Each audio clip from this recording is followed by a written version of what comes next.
Kagulat World, sa dami ng balitang lumalabas kada linggo tungkol sa mga NBA stars, madalang ang mga pagkakataon na isang Pinoy player mismo ang maging headline sa isang NBA practice facility.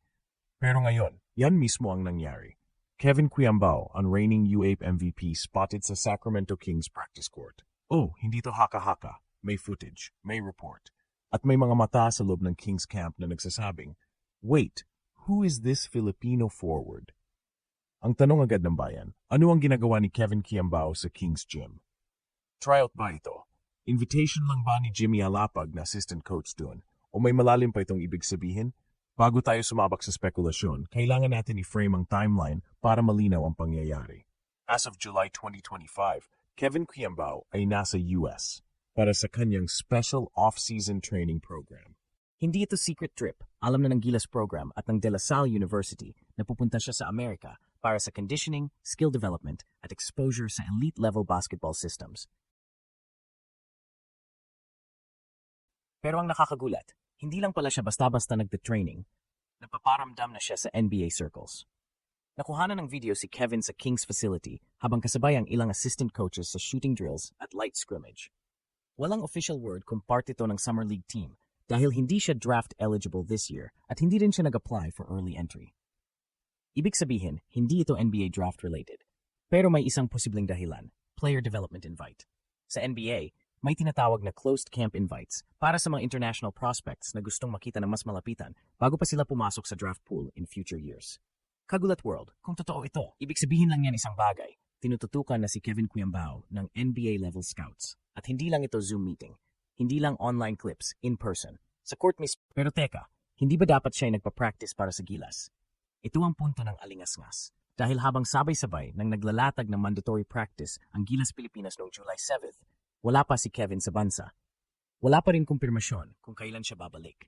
Hindi rin malinaw kung sa Asia Cup ay makahabol siya. Pero ayon sa ilang Gilas insiders, nakausap na si Kevin at positibo raw ang tugon. Gusto niyang maglaro pero kailangang tapusin ang training commitment sa US. So ngayon, nasa harap tayo ng dalawang napakalalakas na narrative. Si Kevin Quiambao, Pinoy MVP na di-discover sa NBA level. Pero sa kabilang banda, baka mawalan tayo ng key piece sa Gilas lineup ngayong Asia Cup. Pili ka, Kagulat World. Gusto mo bang mag-focus si Kevin sa NBA future niya? O mas gusto mong siya'y mag-commit agad sa national team? Pero teka muna, paano kung pwede pareho? Kagulat World, ngayong malinaw na Kevin Quiambao is being seen inside an NBA facility, may mas malalim na tanong tayong kailangang harapin. Ano ang implikasyon nito sa Gilas program? Pwede ba siyang maggilas sa Asia Cup kahit busy siya sa ganitong klase ng international exposure? At mas mahalaga, eligible ba talaga siya maglaro para sa Pilipinas in the long term kung sakaling pumasok siya sa NBA system? Unahin natin ang eligibility. Si Kevin ay full-blooded Filipino, born and raised sa Pilipinas at matagal ng bahagi ng Gilas Youth Pipeline. Ibig sabihin, under FIBA rules, walang magiging problema kung maglaro siya para sa Pilipinas, kahit pa siya ay maging NBA player sa hinaharap. Hindi siya naturalized, hindi dual citizen, kaya hindi siya sakop ng one naturalized player rule ng FIBA. Good news ito, lalo na kung balang araw ay magiging part siya ng isang NBA roster. Kasi ang pagkakaroon ng isang full-blooded Pinoy sa NBA na eligible din sa FIBA tournaments ay isang bihirang kayamanang basketball. Ngayon, balikan natin ang Gilas. Sa kasalukuyang setup ni Coach Tim Cone, mandatory ang mga Monday practices bilang simula ng mas disiplina at structured na paghahanda ng national team. July 7th ang unang ensayo. Present sina Junmar, Dwight, CJ, Brownlee at iba pa. Pero wala pa si Kevin at ito ang bumubuo ng tension. Kasi habang nakikita natin ang potensyal niyang sumikat sa NBA, nababawasan naman ang posibilidad na siya ay maging immediate contributor sa Asia Cup campaign. Pero Kagulat World, isipin mo ito. Anong klaseng mindset ang meron si Kevin kung mas piniling mag-expose ng sarili sa NBA team habang may paparating na international tournament? Sa isang banda, ito'y maaring mukhang conflict of commitment. Pero sa kabilang banda, baka ito rin ang eksaktong hakbang na kailangan niya para mas lalong maging valuable asset sa Gilas in the future. Ang Sacramento Kings, under the radar, ay kilala sa pag-develop ng international talent. At andun mismo si Jimmy Alapag, isang Gilas legend sa coaching staff. Hindi ba't pwedeng ito ang blessing in disguise? Baka si Coach Jimmy mismo ang nagbukas ng pinto para kay Kevin. Baka ito ang simula ng NBA training pipeline na hindi lang para sa kanya, kundi para sa mga susunod na Pinoy ballers. Pero may isa pang anggulo na hindi natin pwedeng baliwalain. Posibleng mawalan ng Gilas ng isang stretch forward na critical sa sistema.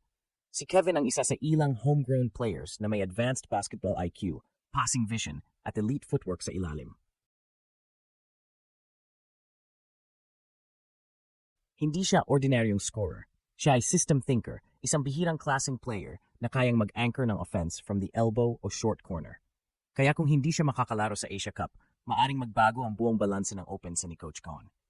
Lalong-lalo na kung hindi pa rin makahabol si Kai Sotto. Kaya nga ang tanong ngayon ay hindi lang in or out sa Sacramento Kings, kundi in or out sa Gilas core for 2025 Asia Cup. Kagulat World, baka akala ng iba na simpleng spotted photo lang ito. Pero sa basketball, isang picture ang pwedeng magbago ng narrative.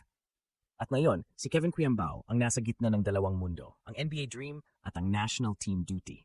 Pero paano kung pareho niyang kayang panindigan? Kagulat World, kung may isang bagay na malinaw sa lahat ng ito ay ang pagbabago ng narrative ng Pilipinong manlalaro sa international stage. Kung dati, ang tanong ay kung kailan tayo makakakita ng isang full-blooded Pinoy sa NBA, ngayon ay baka si Kevin Kuyambao na mismo ang kasagutan.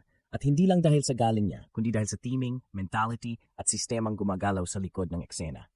Tignan mo, si Kevin ay hindi dumaan sa conventional NCAA US route. Hindi siya produkto ng American high school hype machine.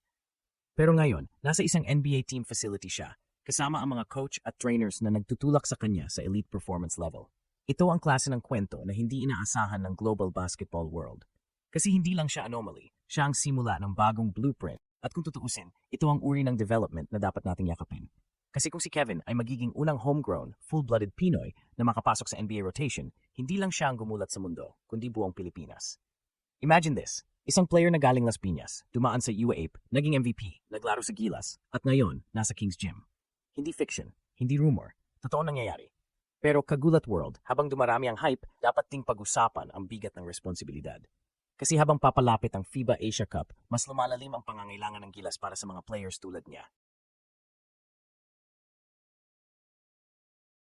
Kung hindi makakalaro si Kai Sotto dahil sa injury rehab at kung hindi makakauwi si Kevin on time, lalaban tayo kontra Australia, Lebanon at China na kulang sa frontline stretch presence. Kaya nga, ang tanong na in or out ay hindi lang para sa Sacramento Kings, kundi para sa puso ni Kevin mismo. Pipili ba siya ng short-term NBA exposure o uwi ba siya para sa immediate flag duty? O baka may third option, sumabay siya sa long-term vision ni Coach Tim Cone na hindi lang para sa 2025, kundi hanggang 2027 at beyond. Isipin mo ito, Kagulat World, paano kung ang nangyayari ngayon ay hindi lang isolated moment? Paano kung ito na ang simula ng Pinoy Development Pipeline to the NBA? May Kai Sotto na sa Japan, may AJ Edu sa Europe, may Phil Ums sa States, at ngayon, may Kevin Kuyambao na sa radar ng NBA coaches mismo. At kung tuluyang ma-develop si Kevin sa level ng NBA stretch 4 o point forward, malaking gulo ang abutin ng Asia. Bakit? Kasi sa FIBA level, bihira ang player na kayang magdala ng bola, magpasa, tumira sa labas at tumepensa sa loob. Lahat ng yan nasa katawan ni KQ.